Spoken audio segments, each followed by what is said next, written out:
New Yorkers, you'll need to fill out the back of your ballot. It's where you'll find a yes or no question on a proposed constitutional amendment known as the Equal Rights Amendment. Under the state's constitution, there is protection against unequal treatment based on race, color, creed, and religion. Proposition 1 would expand the protections included under that clause, adding things like national origin, age, disability, gender identity, pregnancy, and pregnancy outcomes. It would also protect reproductive health care and autonomy under the state constitution.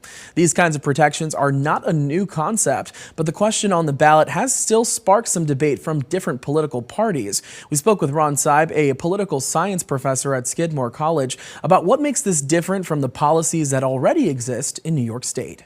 So joining us today is Ron Seib, who is from Skidmore College. And Ron, I just wanted to get started and talk a little bit about proposal number 1 regarding the unequal treatment amendment that's being proposed on the New York ballot. Can you just briefly give us an explainer of what this is so people can have a better understanding about what they're going to be looking at on their ballots? Absolutely. So this is an amendment to the New York State Constitution. So it's a constitutional amendment, which means it's been approved by the legislature in 2 consecutive sessions before it's placed on the ballot. What it would do is that it would be an amendment to Article 1, Section 11 of the New York State Constitution, which deals with anti-discrimination in New York State.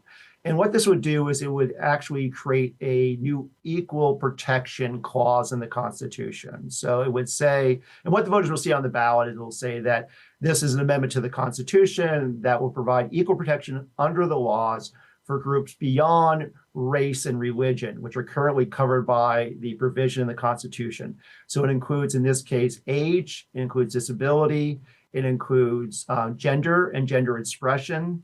It includes reproductive health care and autonomy as well. So it's really expanding the anti-discriminatory provision of the Constitution. So that, in a nutshell, that's what they're going to be voting on.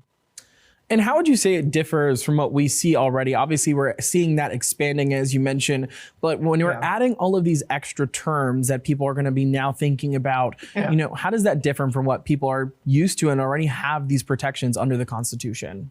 And that's a good point. I think the one caveat I would have, they don't have them under the Constitution, but New York state law does provide protections for these groups. So, for example, in 2019, the state legislature passed the Reproductive Health Act of 2019, which again gives women the right to abortion before 24 weeks. We have a law that was passed back in 2020, I believe, the Gender Expression Non-Discrimination Act, which takes into account questions of gender expression and transgenderism as well. So we already have a lot of these protections codified in state law, but statutes, of course, or state laws can be overturned. They can be repealed.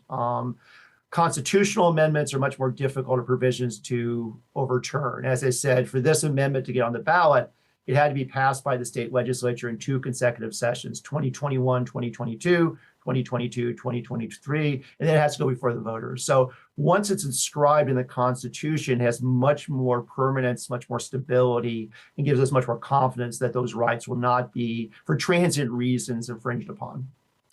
And when it comes to, as you mentioned, it has to go past these 2 consecutive sessions. Obviously, the political climate has been very divisive on some of these issues. So when it comes to making sure that it becomes part of the Constitution in this way, why do you think that there are folks on both sides of the aisle that are pushing these agendas or pushing their concerns when it comes to the language in which the amendment is written? Yeah, I think that this does become part of the so-called culture wars, and it's hard to have any kind, I think, of political issue or ballot measure that does not hit some butts in this case. So the opponents of the amendment, who are not heavily funded, by the way, they only raised about $500,000 in comparison to the supporters of the amendment, who raised about $5 million. But they're making an argument that if you approve this amendment, it would allow for transgender men to participate in high school women's sports. It would give migrants voting rights. I think those are the 2 major concerns that they have. To address the latter first, transgender women can already participate in women's sports. That's guaranteed by the Gender Expression Act. It's also guaranteed by Title IX of the federal legislation. So that's already been established, that that's part of not only New York state law, but federal law as well. we talk about migrant voting rights, that's really a federal issue. It's not really a state issue. I should also point out that 29 other states have equal rights amendments such as this, that some of them actually have broader language. Nevada, for example, which is not a deeply blue state, is a fairly purple state, in 2022 passed an equal rights amendment, which has very similar kinds of provisions and coverage to this. There hasn't been a lot of litigation around that. It hasn't led to, again, a lot of the realization of the concerns the opponents have about this. So I think that's something to be aware of too, that I think some of these concerns are really concerns that are really part and parcel or the artifacts of these larger culture wars we're having right now. Republicans are concerned about transgenderism and concerned about migrants getting voting rights and other kinds of rights that they feel only American citizens should have. And how would you say this ties into some of what we're seeing within the general election? Obviously, there's a lot of these issues that are at the forefront that a lot of voters are going to be keeping in mind as they head to the polls on election day. Yeah, and that's an interesting thing, because when we talk about ballot measures, there's a concept called reverse coattails. So the question is, can you actually engineer a ballot measure that's going to turn out voters to vote for that ballot measure, and then they will vote in the presidential election or in a Senate election or a House election? I don't think this measure has that kind of intention behind it. I think it is an effort to fill what's seen as a lacuna in the New York State Constitution, that we don't have a clear statement of the equal protection of the laws. But a lot of amendments ballot measures that are extant in places like Arizona, for example, Nevada, even with reproductive rights, are really in many ways a product of the Dobbs decision back in 2022, which overturned Roe versus Wade. And that's a issue that cuts very well for Democrats. So there's a thinking that if you put a reproductive rights amendment on the ballot in a swing state, then perhaps what's going to happen is you have many people, Democrats in particular, and that's usually when we think about reproductive rights, it's not so much a gender issue, it's more a partisan issue. That is, Democratic men and women support reproductive rights at about the same level, right? There is a huge gender gap there, and Republican men and women oppose reproductive rights about equally too. So the thought is that if you can get a ballot measure, it can be kind of a magnet to bring voters in who may not be that keen on the presidential race, but since they're there, they'll vote in the presidential race. I don't think this is motivated by that because, of course, New York is a blue state. It's probably going to be a tighter race in 2024 for the presidency than it was in 2020 when Joe Biden won by a large margin. Kamala Harris, if you believe the polls, is probably up by 8 to 9% in New York. But I don't think there's any shenanigans going on with this here. I think that this is really designed to fill what the supporters think is a gap or lacuna in the Constitution right now. And again, we're not on the leading edge here. 29 other states, and states are not all Democratic, have similar language in their constitutions. Now, a lot of the argument that's been kind of thrown back and forth is that the language within it is very vague. And we've obviously seen that it's gone through the court system on whether or not it would even show up on the ballot in the first place. When it comes to thinking about the argument about the wording of it being vague, is there another way in which something like this could be written that's a little bit more direct, that could be something that would gain bipartisan support? Yeah, in fact, you probably know, and your viewers know, that the New York State Legislature, I think just last year, maybe a year ago, passed legislation that required such ballot measures to use, quote, plain language so that it can be read at the 8th grade level. This was a ballot measure that it doesn't mention abortion, for example. So a lot of the supporters are saying that the key consequences of this measure, if adopted by the electorate, will guarantee abortion rights in New York. Already, of course, women have the right to abortion up to 24 weeks without any kinds of qualifications or constraints. But they want to inscribe it in the Constitution, certainly post Dobbs. But the supporters are very, very agitated that abortion was not included in the language. And as you said, it was reviewed by New York courts, and they made some minor modifications to the language, but they did not include abortion. So it talks about you cannot receive unequal treatment based on reproductive health care or autonomy. So obviously that connotes abortion, but it would be a much clearer, I think, much easier choice for people to make if abortion were actually in the language. But as you said, it's gone through judicial review, and this is the language that we have. And in your opinion, is what it comes down to kind of ensuring these rights when it comes to reproductive autonomy and reproductive health? Because as you mentioned, we do have all these measures in place already that are do secure a lot of these rights that are included in this ballot item. But is the main focus here, would you say, is that reproductive health?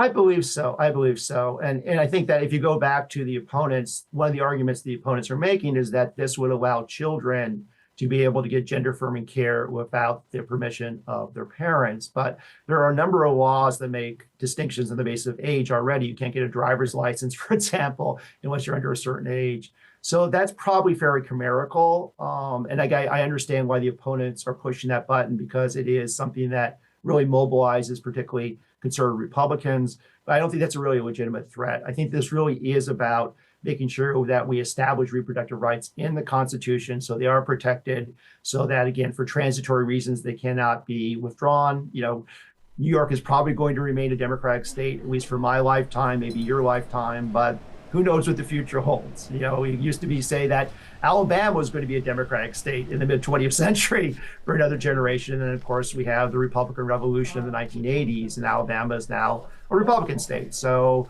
again, I think I think this is a question of prudence, a question of sort of, again, thinking about that politics can change, that you can even have an inversion of the political complexion of a state.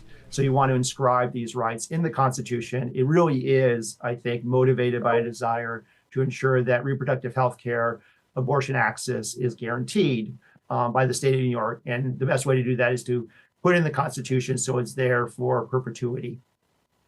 And Ron, we talked a lot about just the election overall, and this is going to be very important. You mentioned it's going to be fairly tight.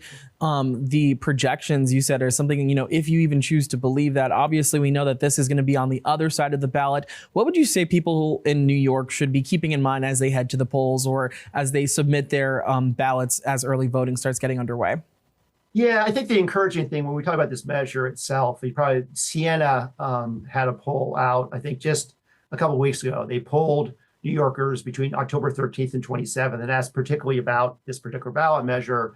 And what they found is that 99% of New Yorkers say they plan to vote on this measure, which is not always the case. Usually ballot measures are on the back of the ballot. Sometimes people forget about it, but certainly this has gotten enough, shall we say, airplay, enough, I would say, visibility where people are interested in voting on it. If you actually look at, again, the polls, obviously they asked also, do you support it? Do you oppose it? 69% of New Yorkers support it, only 22% oppose it. There's a very clear partisan divide. 89% of Democrats support it, only 11% oppose it, where Republicans, 57% oppose it, 43% support it. So it is the case, again, because we're a Democratic state, those Democratic numbers matter more. But as they go in, you know, make sure that you turn the ballot over. When we think about the presidential race in New York, as I said, it's going to be a little tighter than it was in 2020. I don't think many pollsters or prophesizers would say that Kamala Harris is any jeopardy here. Donald Trump has talked about the fact that he thinks he can flip New York State for the first time in 2 or 3 generations. That's probably unlikely, but it could be a very close race in New York. So don't sleep on the presidential race. And of course, we do have, you know, a lot of competitive House races in your viewership, in your media market, you know, thinking about the 19th district and the 18th district. Those are very important races that Democrats are targeting to try to flip the House of Representatives. The Democratic Party only needs 4 seats to change. 5 seats in New York State right now are Republican held, but they're held by a very thin margin. And so those races will be very important on election night nationally. So a lot of eyes will be on New York State. A lot of eyes will be on this region, the North Country. Well, thank you so much for your time, Ron. It has been an absolute pleasure speaking with you today. We know that it's going to be a really tight race. We know that New Yorkers always come out in full force, and we thank you so much for sharing your expertise with us. Thank you. It's been a delight.